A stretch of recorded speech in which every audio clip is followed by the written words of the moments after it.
Well, good morning, everybody.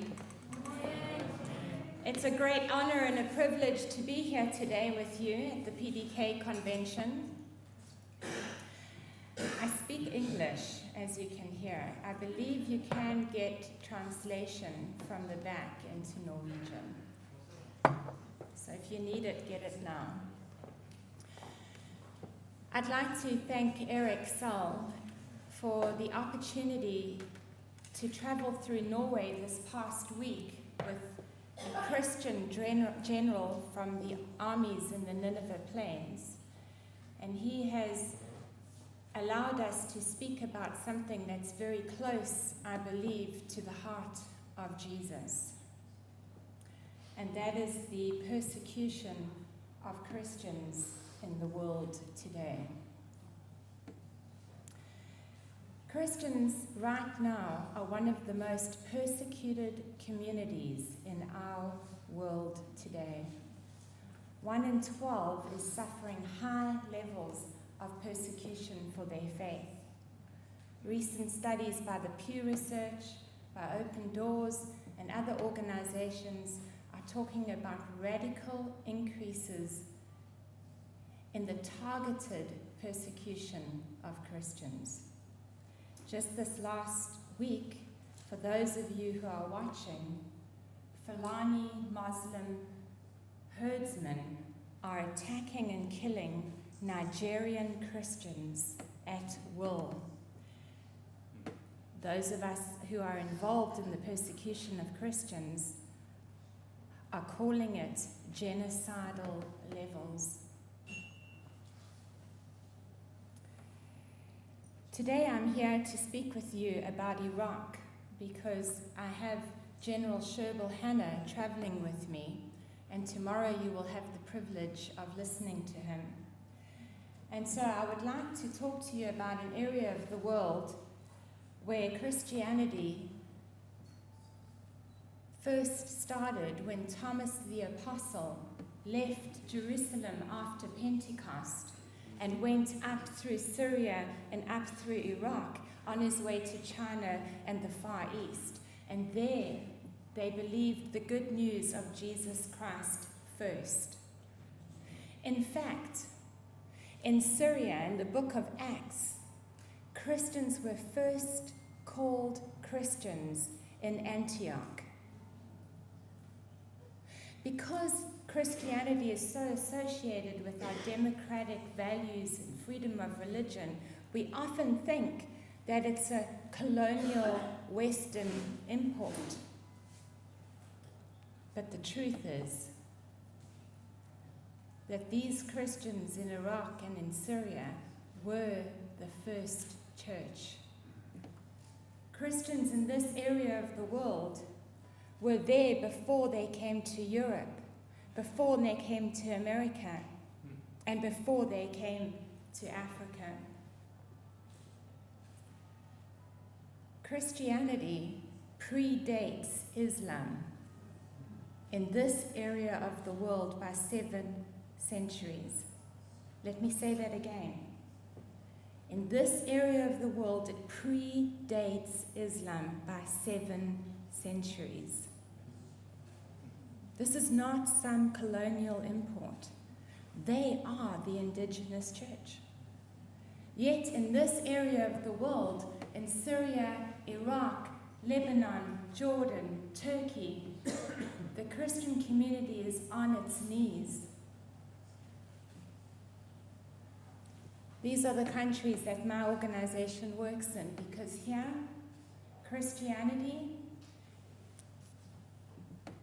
and the numbers of Christians in this area of the world has plummeted drastically due to radical persecution.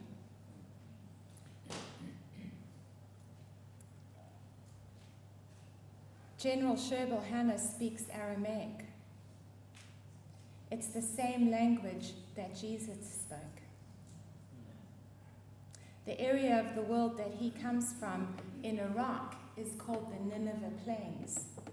It's the same Nineveh you read about in your Bible. Yet in this area of the world, in Syria, where we were first called Christians, the numbers have gone from 1.7 million down to less than 450,000. What about Iraq? A census taken around 2003 said that there were 1.3 million Christians. Yet there's less than 220,000 Christians left in Iraq. And for those of us who said never again after the Holocaust, and not on our watch,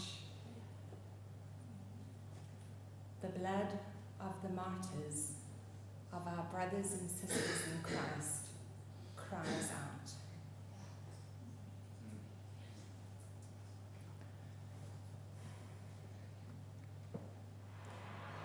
This is a video taken in Nineveh Plains. We live in a world where over 65 million people have been uprooted by conflict and disasters. In Iraq, where the country's second largest city, Mosul, is under control of militants. Iraq is a country ravaged by conflict where ethnic and religious minorities are tortured, murdered, abducted, and displaced. The militants belong to the Islamic State of Iraq and Syria, or ISIS, which started out as an Al-Qaeda affiliate. Children are being taken from their families, sold into sex trafficking, and forced to become child soldiers.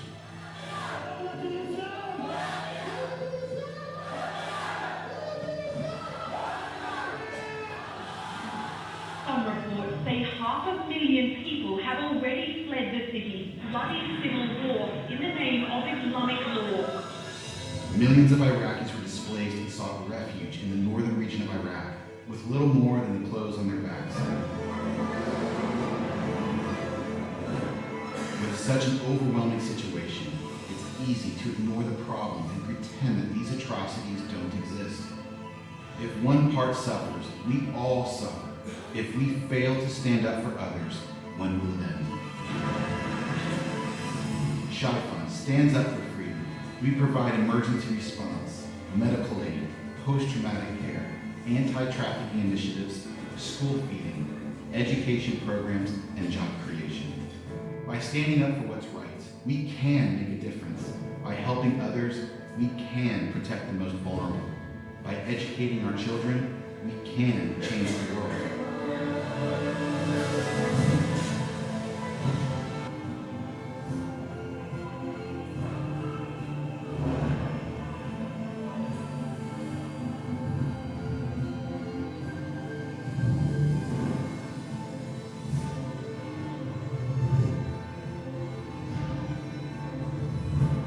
Stand with Shaitan and be a voice for freedom and justice.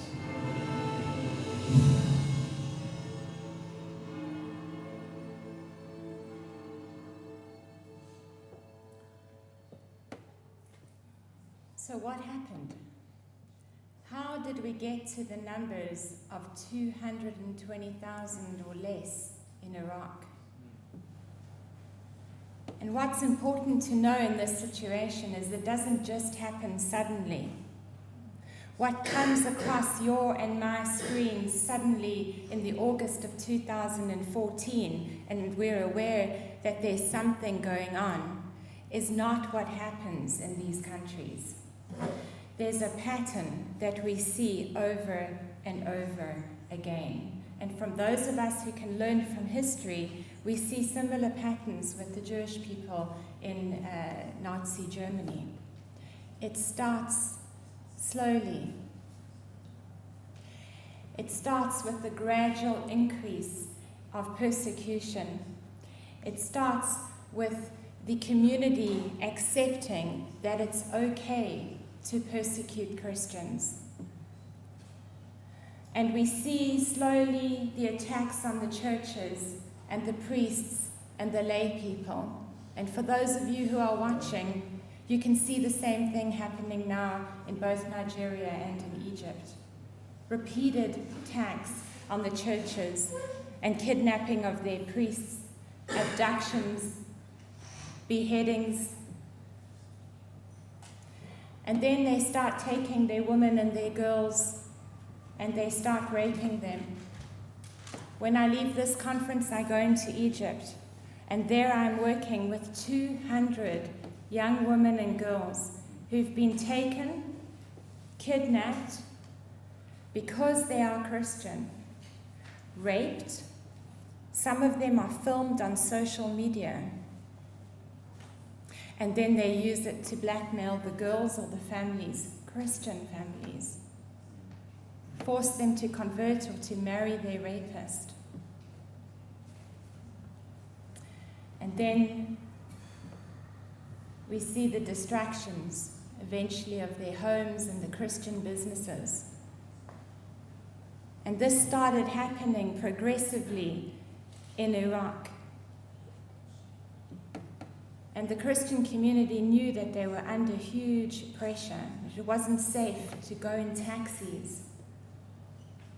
They would go to church services, and afterwards, in the middle of the church service, gunmen would enter the church and mow down their priests.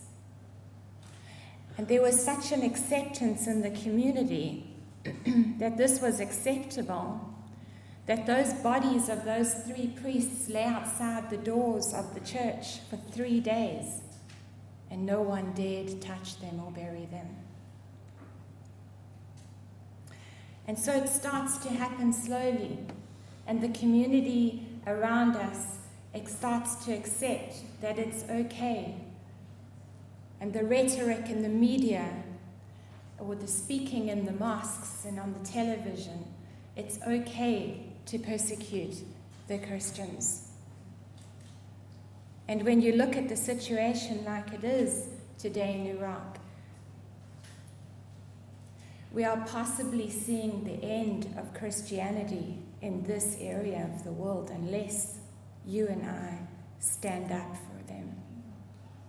And you might say to me, it's beyond the realms of reason. But I tell you this. In Iraq and in Syria today, there is not one Jew. Huge Jewish communities lived in this area of the world. And today, there are no Jews left in Iraq.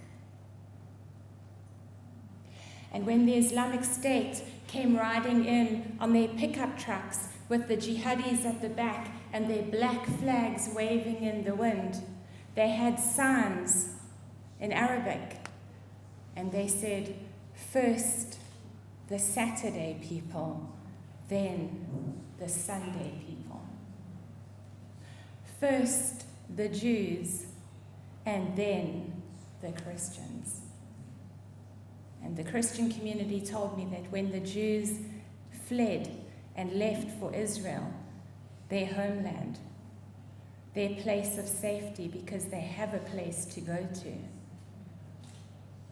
they said to the Christians, you will be next. Take care. But the Christian community in this area of the world doesn't have an Israel. It doesn't have anywhere to go because this is their homeland.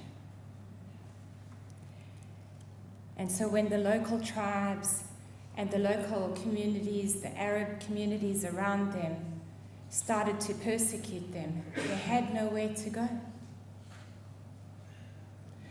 And when it became acceptable to mark the homes of the Christians and the businesses with the Islamic nun standing in Arabic for Nazra, which means Nazarene, because we are followers of Jesus of Nazareth, no one did anything. And in social media, they changed it to this yellow, golden yellow sign because we see a pattern. And just like they put the Star of David on the Jews across Europe to mark them, to target them. So we made the Nazra, the sign, in this yellow. And they put it on their businesses, and they put it on their homes, and then the mosques sent out notices to the Christian community. You have three choices. You can convert to Islam if you want to stay in this area. Or you can pay what we call in Arabic a jizya, which is a so-called protection tax that you can read about in the Quran. Because people like you and me, Jews and Christians, who are mentioned in the book, the Quran, in order for us to stay in an area that is controlled under Sharia law, like the caliphate that they declared in Iraq and Syria, you cannot have any religious impurity or infidels like what we are. So your options are to convert to Islam, or you can pay the so-called jizya or so-called tax. And if you don't, they will kill you. So your only option then is to leave. And so some of them thought, okay, let us pay the jizya, let us pay the tax. And a few days later, they came for them with their swords. So it wasn't any protection. It was more like a form of extortion in order to gain their money before they left. Can you believe?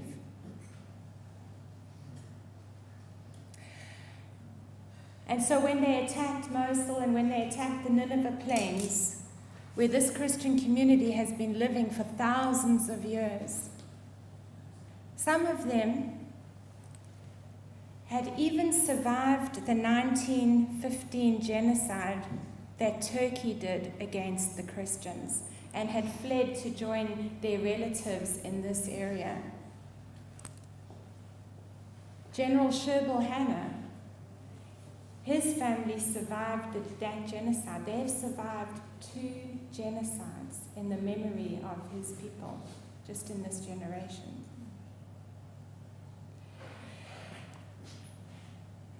And you have to ask yourself, how does a couple of 100 jihadis riding into Mosul and the Nineveh plains take control of these massive amounts, large populations? It's because the local population and community of Arab tribes and Sunni Muslims agreed with the ideology, and they joined them. They were like sleeper cells within these communities and were able to join them. And so within a couple of hours, they had no option but to flee. Literally, some of them said to me, we were phoned and we were told, get out now. And they left with only the clothes on their backs. And they fled north into Kurdistan. And there they arrived, thousands of them, more than 120,000, just from some of the villages in the Nineveh plains. And there was no one to receive them. Who would have thought that whole villages of the Nineveh plains would be evacuated in a couple of hours? Who would have thought that the local police would not support them? Who would have thought that your government and the army that is there to protect you withdrew and left you to the mercies of these radical Islamic jihadis, intent on establishing a caliphate that is religiously pure and therefore cannot have any infidels like Christians, Jews, Yazidis, or anyone else in the area. The country you've lived in your whole life. left you. And those that got caught and remained in, for some whatever reason, didn't quite make it or got caught by checkpoints that the Islamic State set up. They beheaded many people and killed many people, but they had a very special plan for the women and the children. This is a document. It's been verified by the UN. You can see at the top there's the Islamic flag. At the bottom there's the date. And it's in a document that is the recommended prices for selling Christian and Yazidi girls and women as sex slaves to Islamic jihadis who are loyal and fighting for the Islamic State.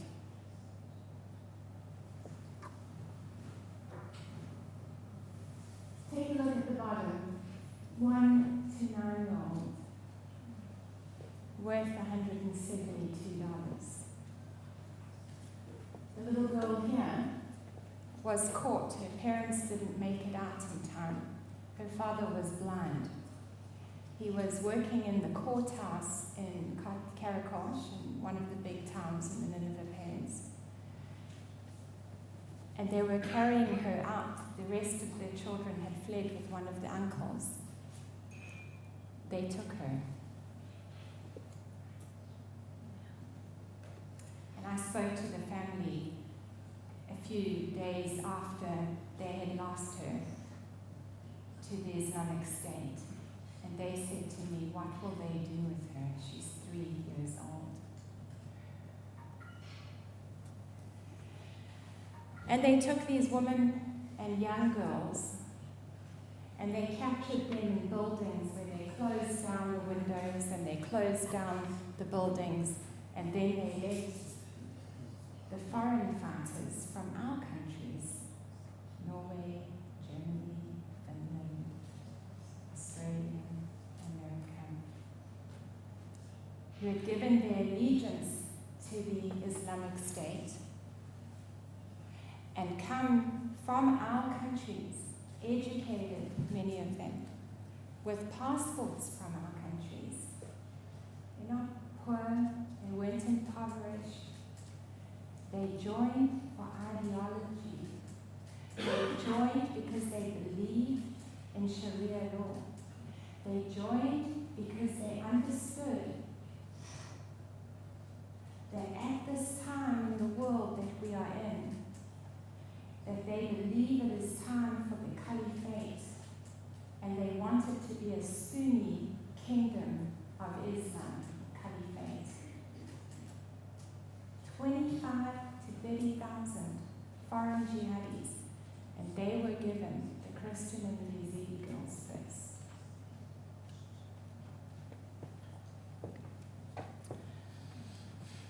And then, with the Christian community in exile, their villages and towns empty after thousands of years of Christianity, the Islamic State had the freedom to go and systematically destroy their heritage and their churches. And so what did they do? This is a beautiful church in the Nineveh Plains. And these churches have manuscripts of the Bible that are handwritten in Aramaic. Very beautiful, ancient manuscripts. Some of them are hundreds of years old. And they went into these churches and they blew them up. And they went into these churches and they blew up the altars. And according to Islam, you cannot have the sign of the cross of Jesus Christ standing over or above the sign of the mosque, which is the half crescent. And so they tore down every single cross. This is a church steeple that they've pulled down. On the outside of monasteries, on the outside of churches, where we chiseled the cross into the walls, they chiseled it away and blacked it out. And then, just like the Nazis who took the Tanakh, the Jewish Bible, and burned them, they burned all their ancient manuscripts and Bibles.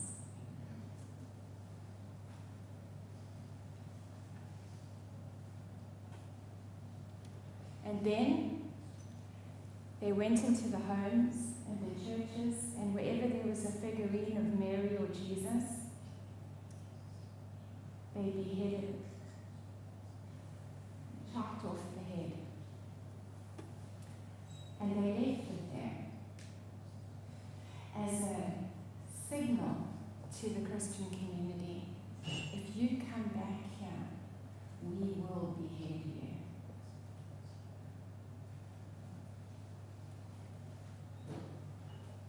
This is a grave with a tombstone written in ancient Aramaic.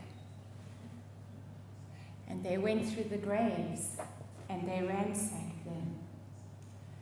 And they went into the graveyards and they pulled out the bones of the Christians and they scattered it on the earth for the wild animals to eat.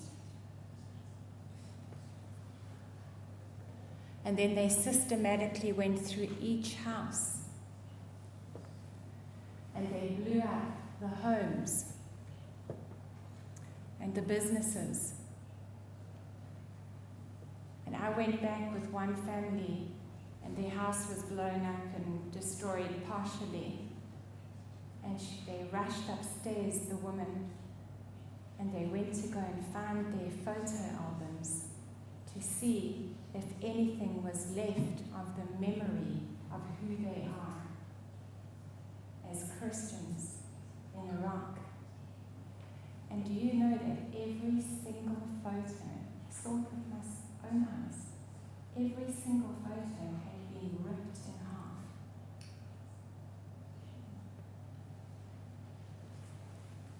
Now, when you try and destroy the identity and the memory and the culture and the heritage of the people, and you take their women and their children in order to kill them or in order to stop them from reproducing, we call that a genocide. And that's what happened to General Sherwood Hill's people in 2016, barely a couple of years ago. And how many of us have heard the depths of this atrocity in our Western media? Why aren't we on our feet, crying out for them? The Word of God says that we are one body. If one part suffers, we all suffer. I believe the call of God today in this place is to rise up and be a voice. Choose to be a voice for the persecuted church. They are one with us.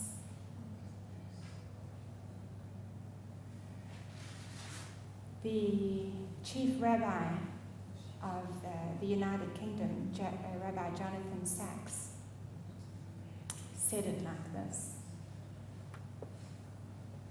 ask not, where is God?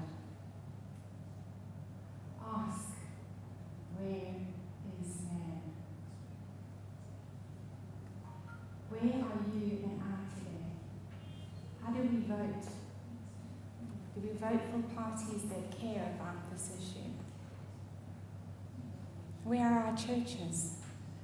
Are we praying daily and unceasingly for the persecuted church? Where are we practically? Where are we putting our time and our resources to support the persecuted church? Because they are on their knees. Their blood cries out. And when they got back after the coalition forces pushed the Islamic State out of the Nineveh plains, the first thing that they did was put back their crosses. This man, that's the first thing he instructed his forces to do. Can you imagine? You are less now than 220,000 people. We've been slaughtered. Your women and children are some of them still sex slaves, sold in sex markets in Russia. And the first thing you do as a sign to the entire world is to put up the cross of Jesus. How much more should we not be standing with them to put up that cross?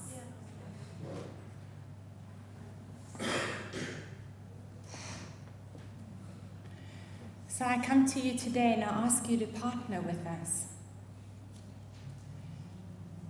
Pray for the persecuted church, but also to give practically. And let us support them. When they put up those crosses, I was with them in the Nineveh plains, and we were able to celebrate the first Easter together. And the backdrop is we've just got into the Nineveh plains. It's completely destroyed as you've seen it. They've put up their crosses and the churches are still bombed out. It's the first Easter, and the Shiites have made a declaration that Christians should convert, or Christians should pay the same jizya. So there's Sunnis and there's Shiites in this area of the world, two both radical Islamic groups, as bad as each other. The announcement goes out. At the same time in Egypt, on Palm Sunday, just the week before, they blew up the churches. And I'll never forget, I'm standing in the Nineveh plains, and they're asking me to join them to come to the Easter services. And I'm thinking, there's only a few of us left. There's only a few of them left. And now we're going to go into these bombed out churches as a target. They could finish them off. Do you know that entire community got up and went to church? That entire community did not hesitate.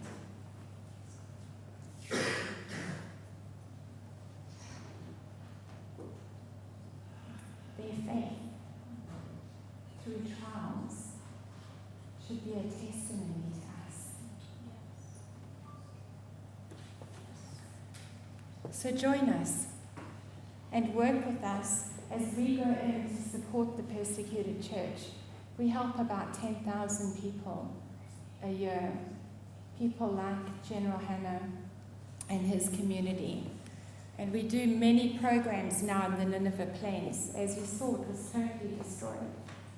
But now they're caught between the Iraqi government and the Kurdish government, and no one wants to help them to recover and rebuild.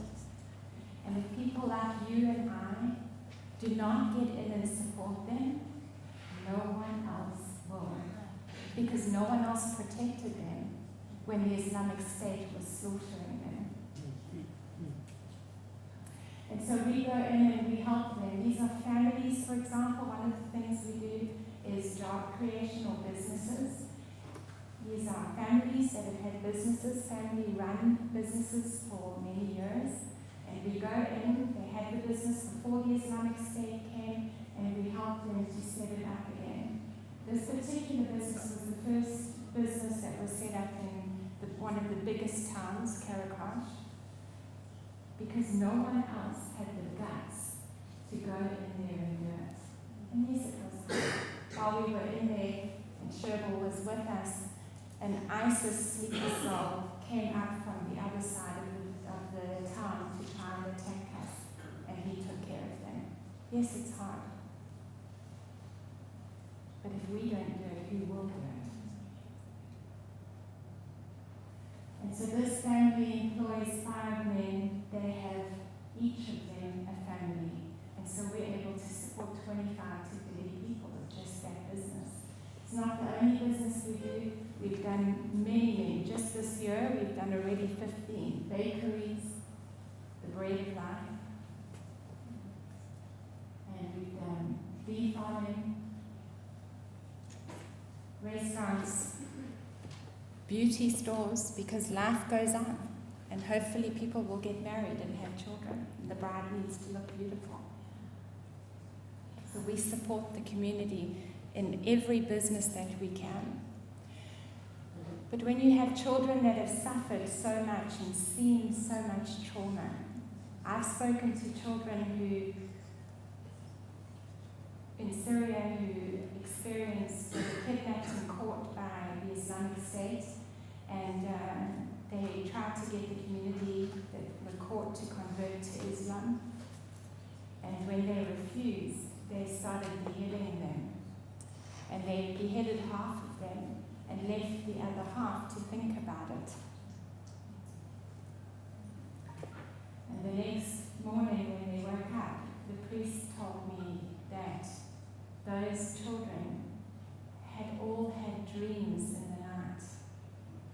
And they had seen the children who had been killed the day before running in heaven with Jesus.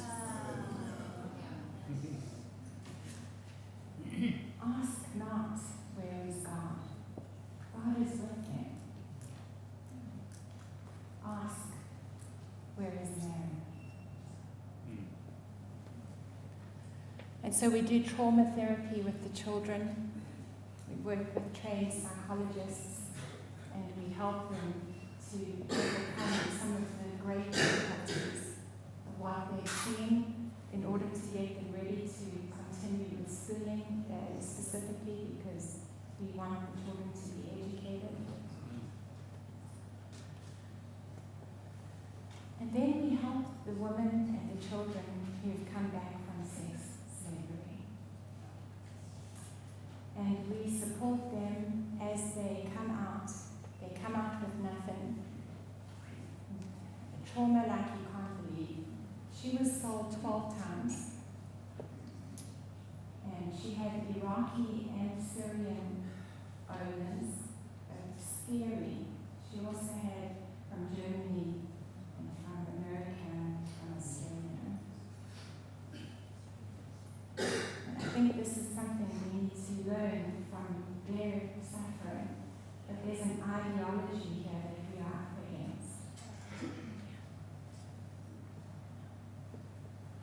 Young Christian boy, taken at about 13, 14 years old, we helped this family as well. His mother was tortured and raped in front of him so that he was forced to convert to Islam. And they wanted to use him and radicalize him so that he might become a jihadi that would be a suicide bomber against the Christians and the coalition forces. And he told stories that were horrendous of homosexuals being thrown off buildings in front of his eyes, of Sharia courts outside the mosque where he was forced to watch a woman be stoned to death who was caught in adultery. And he said to me that when he watched that and he remembered the story of Jesus and what Jesus said, let him who is without sin throw the first stone, he knew that his Jesus was the truth.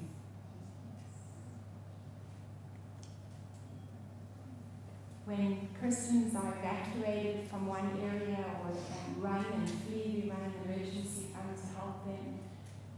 In Syria, for example, there was a recent act from last year. Turkey attacked the Christian community using proxy militias from Syria. And there was 245 Muslims who had come to believe in Jesus.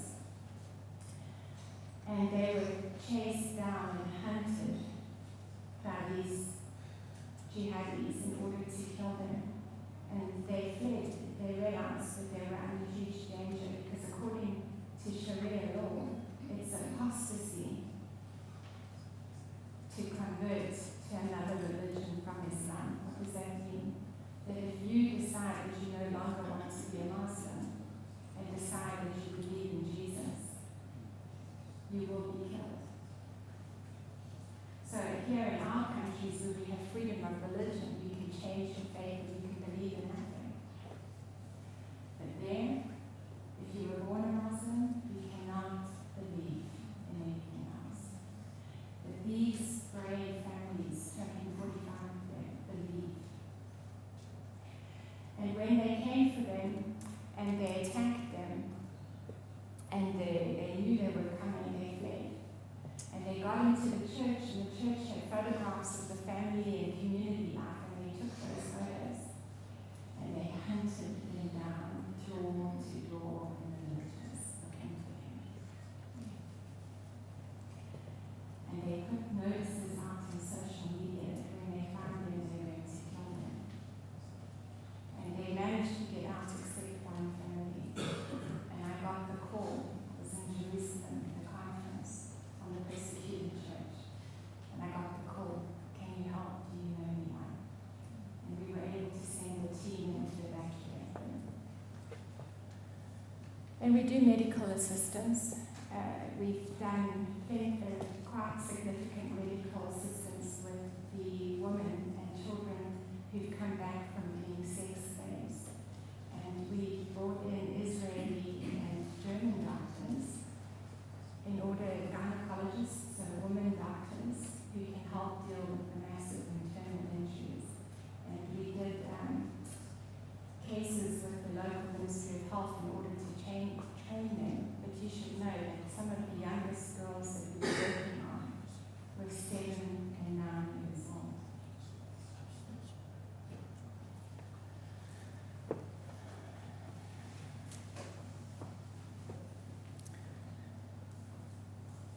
In all their troubles and in all that they've been through, I'm always impressed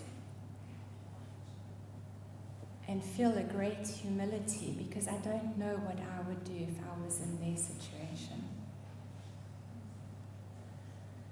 I don't believe we've been tested yet in the West like they have. Would I put up my cross as a sign across the Nineveh plains that I still believe, even though you beheaded me, you raped my women and my children? I don't know.